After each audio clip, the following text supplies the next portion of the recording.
Hello guys, नमस्कार, जोहार, आदाब, सत श्री अकाल। जंप फाइटर नंबर 1 पे आप सभी का ग्रैंड वेलकम है। बहुत बहुत स्वागत है और जेट पेपर 2 हिस्ट्री की क्लासेस में। और हम लोग हिस्ट्री को एक नए तरीके से पढ़ना स्टार्ट कर चुका है आज से, बिल्कुल बेसिक से, जीरो से, जिसका तैयारी कुछ भी नहीं है। क्योंकि जब आप किसी भी सब्जेक्ट की तैयारी करते हैं कहा जाता है एनसीईआरटी को बेस बनाइए। तो एनसीईआरटी को बेस बनाते हुए बिल्कुल जिसको कहते हैं इजी, मॉडरेट और फिर हार्ड की ओर बढ़ेंगे। ये 3 लेयर का practice set exam fighter number पे स्टार्ट हो गया है। और every day 9 AM, every day 9 AM को हमारे चैनल पे आपको ये प्रैक्टिस सेट मिल जाएगा। 9 AM याद रखिएगा, टाइम 9 AM डेली। ये 9 AM डेली आपको एक प्रैक्टिस सेट मिलेगा। और जहां पर अभी हम लोग पहला जो सीरीज स्टार्ट कर रहे हैं वो एनसीईआरटी को बेस करके कर रहे हैं। इसके बाद इसको फिर मॉडरेट करेंगे, फिर इसको हार्ड बनाएंगे। 3 लेयर में प्रैक्टिस सेट चलेगा। अभी बिल्कुल ये रिवीजन स्टाइल में एनसीईआरटी का बिल्कुल निचोड़ है ये। अगर आप तैयारी करना चाहते हैं तो जल्द से जल्द इस चैनल के साथ जुड़ जाए। यहाँ पर तैयारी स्टार्ट हो गई है। पेपर जी हाँ यहीं से फंसेंगे, क्योंकि कुछ ट्रेडिशनल क्वेश्चन भी रहते हैं जो ऑलवेज 40%, किसी भी एग्जाम में 40% जो रेशियो रहता है क्वेश्चन का, वो ट्रेडिशनल क्वेश्चन जो कि बार बार पूछते हैं। तो पेपर 2 में इतिहास जिसका है, हिस्ट्री जिसका है, आज से ही जुड़ जाए। प्रैक्टिस सेट का महासंग्राम एग्जाम फाइटर नंबर 1 पे स्टार्ट हो गया है। तो चलिए इसको हम लोग स्टार्ट करते हैं, प्रश्न और आंसर का सिलसिला। ठीक है, तो चलिए देखते हैं। ये आपका प्रश्न रेडी है। पहला, बिल्कुल एनसीईआरटी को बेस बनाकर हमने स्टार्ट किया है। एनसीईआरटी का ही ये प्रश्न है आपको। एनसीईआरटी 6 से लेकर 12 तक का। सिक्कों पर लेख एवं तिथियों, दो चीजें, लेख एवं तिथियों, फटाफट सॉल्व करेंगे। सिक्कों पर लेख एवं तिथियों को उत्कीर्ण करने की परंपरा सर्वप्रथम किस शासकों द्वारा प्रारंभ की गई? सिक्कों पर लेख लिखा जाने लगा, और सिक्कों पर लेख और क्या था, लेख और तिथि, है ना, अपना वर्णन, और साथ ही साथ डेट की कब का ये सिक्का है। इन दो चीजों का वर्णन सबसे पहले किन शासकों ने किया था, ये आपसे पूछा जा रहा है। सबसे पहले किसने? यूनानी, अफगानी, या फिर ईरानी, या फिर कुषाण, किसने किया था? तो सबसे पहले किया था यूनानियों ने। राइट आंसर आपका ये है। तो फटाफट आंसर दीजिएगा, क्योंकि मेरा ये टारगेट है कि 10 मिनट में हम लोग प्रैक्टिस सेट एक सॉल्व करेंगे। एवरीडे 10 मिनट, ज्यादा समय नहीं। ये आपका रिवीजन का प्रैक्टिस सेट है, ठीक है, ये आपका क्लास नहीं है, बस आप एवरीडे हमारे साथ रिवीजन कर सकते हैं। भारत में सर्वाधिक सिक्के निम्नलिखित में से किस काल के प्राप्त हुए? सबसे ज्यादा सिक्के भारत में किस काल के हैं? मौर्य, मौर्योत्तर, गुप्त या वैदिक? तो देखिए, इधर तो वैदिक काल में सिक्के मिलते ही नहीं है, आपका मौर्य काल में मिलते हैं। लेकिन सबसे ज्यादा जो सिक्के मिलते हैं ना, वो मौर्य काल के बाद मौर्योत्तर काल के सिक्के सबसे ज्यादा है। ठीक है, हालांकि ये शुद्ध सिक्के नहीं थे, लेकिन सिक्के सबसे ज्यादा पूछा गया तो मौर्योत्तर काल के सिक्के सबसे ज्यादा। चलिए अगला प्रश्न आप सभी के लिए। अगला प्रश्न रेडी है। बिल्कुल एनसीईआरटी को हमने बेस बनाया। 6 से 12 तक का एनसीईआरटी पहले हम लोग सॉल्व करेंगे, इसके बाद फिर हम लोग उसको थोड़ा इजी से मॉडरेट, मॉडरेट से फिर हार्ड की ओर जाएंगे। अशोक के अधिकांश शिलालेख किस लिपि में है? यानी अशोक के जो भी शिलालेख हैं वो किस लिपि में मैक्सिमम का पूछा जा रहा है? ब्राह्मी में भी है, खरोष्टी में भी है, अरामाइक में भी है, और प्राकृत में तो नहीं है। ठीक है, प्राकृत में नहीं है, ये तीनों में। लेकिन सबसे ज्यादा जो है ना, सबसे ज्यादा आपका ब्राह्मी में, सबसे ज्यादा किसमें है? ब्राह्मी। तो ऑप्शन आपका ए सही हो जाएगा। अशोक के शिलालेख जो मैक्सिमम शिलालेख है वो ब्राह्मी लिपि में है। चलिए अगला question. Periplus of the Erythraean Sea किस भाषा में लिखी गई है? यह एक पुस्तक मिला है, पेरिप्लस ऑफ द एरिथ्रियन सी। ये पूछा जा रहा है, ये जो बुक है पेरिप्लस ऑफ द एरिथ्रियन सी, ये किस भाषा में लिखा गया है? यूनानी, अरबी, पारसी या मंदारिन? इसके लेखक अभी भी अज्ञात है ना, किसने लिखा पता नहीं, लेकिन इसकी जो भाषा है ना वो यूनानी है। मतलब किसी यूनानी ने ही इसको लिखा था। इसकी भाषा क्या है? यूनानी। तो ऑप्शन ए आपका सही आंसर है। अगला क्वेश्चन आप सभी के लिए है। अगला क्वेश्चन रेडी है। हेनसांग के किस मित्र ने हेनसांग की जीवनी लिखी थी? हेनसांग जो कि एक चीनी बौद्ध यात्री था, भारत आया हुआ था, इसके बारे में भी इसका एक दोस्त ने जीवनी लिख दिया है। हेनसांग जब पॉपुलर हो गया तो हेनसांग की जीवनी लिख दी। तो उसके किस दोस्त ने लिखा था? ठीक है, विली, सुंगयून, मालवेनलिन या इत्सिंग?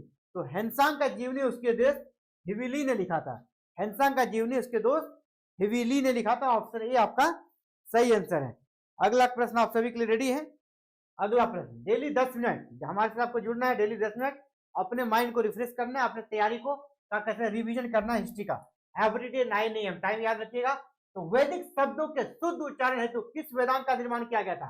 आपको पता है कि 6 वेदांत थे। वेदांत कितने थे? 6। इसमें से कौन सा वेदांत ऐसा था जिसकी रचना की गई थी वैदिक शब्दों के, जो वेद के जो शब्द है उसके शुद्ध उच्चारण के लिए, उच्चारण में शुद्धता के लिए किसकी रचना की गई थी? ज्योतिष, छंद, निरुक्त या शिक्षा? तो वो था शिक्षा। ऑप्शन डी आपका सही आंसर है। शिक्षा जो था वो वैदिक शब्दों के शुद्ध उच्चारण के लिए इस वेदांत की रचना की गई थी। अगला क्वेश्चन आप सभी के लिए, नेक्स्ट अगला क्वेश्चन है, अगला क्वेश्चन आपके लिए है कि निम्नलिखित में से कौन सा स्तंभ अभिलेख विदर्भी शैली में? आपको पता है ये महाराष्ट्र का विदर्भी शैली है। विदर्भी शैली कहाँ का है? महाराष्ट्र का। तो इसमें से कौन सा अभिलेख ऐसा है जो कि विदर्भी शैली में है? एरन स्तंभ लेख, गरुड़ स्तंभ लेख, मथुरा स्तंभ लेख या महरौली स्तंभ लेख? तो याद रखिएगा एरन स्तंभ लेख। एरन स्तंभ लेख जो है ना वो विदर्भी शैली का है। एरन स्तंभ लेख किस शैली में है? विदर्भी शैली में। याद कर लीजिएगा, बहुत इंपॉर्टेंट। एनसीईआरटी से जो भी क्वेश्चन आएगा वो ऑलवेज इंपॉर्टेंट रहेगा। भले ही जो पढ़ लिया उसको इजी लगे, लेकिन ये क्वेश्चन बार बार पूछे जाते हैं। 40% जो ट्रेडिशनल क्वेश्चन है उसमें इसका इंपॉर्टेंट रोल होता है। अगला है यूनानी विवरणों में, जो यूनानी इतिहासकारों ने जो वर्णन किया है उसमें एक नाम बार बार सेंड्रोकोटस। यूनानी राइटरों ने, यूनानी इतिहासकारों ने जो शब्द लिखा है किसी शासक के लिए, इसका नाम लिखा है सेंड्रोकोटस। नाम का उल्लेख किस भारतीय शासक के लिए किया है? यानी यूनानी जो इतिहासकार है उसने भारत के एक शासक के लिए एक वर्ड यूज किया सेंड्रोकोटस। तो यह भारत के किस शासक के लिए किया गया? बिंबिसार, अजातशत्रु, चंद्रगुप्त मौर्य या अशोक? तो ये वर्ड यूज किया गया चंद्रगुप्त मौर्य के लिए। चंद्रगुप्त मौर्य का ही नाम सेंड्रोकोटस के रूप में ये लोग यूज करते थे, यूनानी इतिहासकार। ऑप्शन सी आपका सही आंसर है। अगला क्वेश्चन, अगला क्वेश्चन आप सभी के लिए वह जेम्स प्रिंसेप।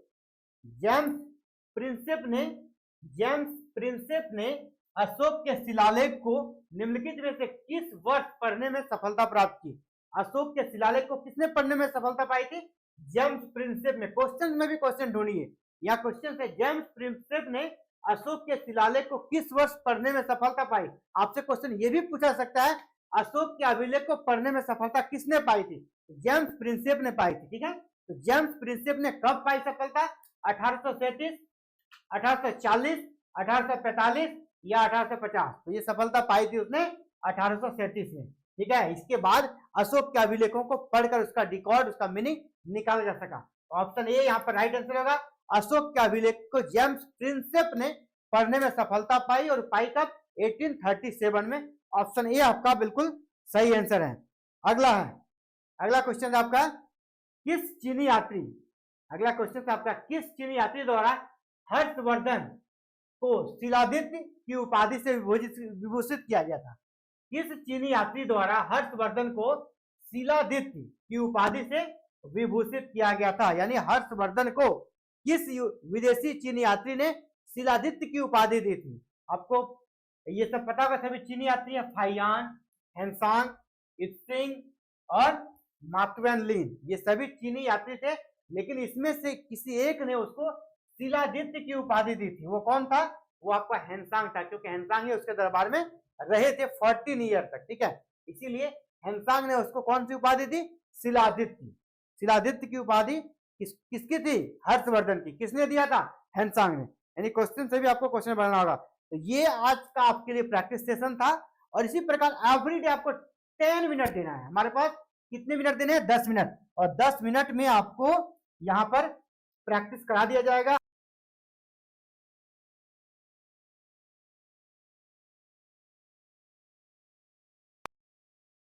करेंगे।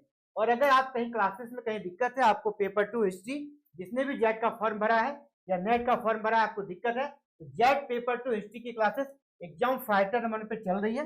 आप हमारे साथ ज्वाइन हो सकते हो। ये कोर्सेज देख पा रहे होंगे आप, जेट पेपर 2 की क्लास चल रही है ना, जहाँ पर आपको हमारा रिजल्ट ओरिएंटेड क्लास मिलेगा, जहाँ पर आपको लाइव एंड रिकॉर्डेड क्लास मिलेगा, पीडीएफ नोट्स भी मिलेगा। ठीक है, बिल्कुल आपको फ्रेंडली माहौल में पढ़ाया जाएगा, और रिकॉर्डेड क्लास, पीडीएफ नोट्स, ये सभी 1 ईयर तक ऐप पे वैलिड रहेगा। अगर आपने अभी तक क्लास ज्वाइन नहीं किया, क्लास भी ज्वाइन कर सकते हैं। इसके लिए इसी वीडियो के नीचे हमारे एप्लीकेशन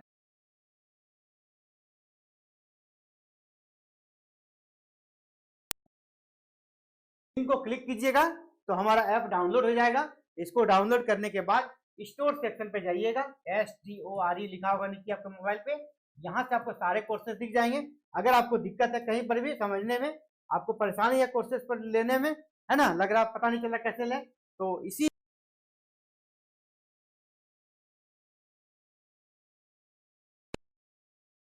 कि हमें jet paper two history class लेना है, तो उस ग्रुप के माध्यम से, व्हाट्सएप ग्रुप या टेलीग्राम ग्रुप, आप कहीं भी जुड़ के अपने सवाल रख सकते हैं, आपको रिप्लाई दिया जाएगा और सारा आपको हेल्प किया जाएगा। चलिए, आप सभी का बहुत बुरा आभार।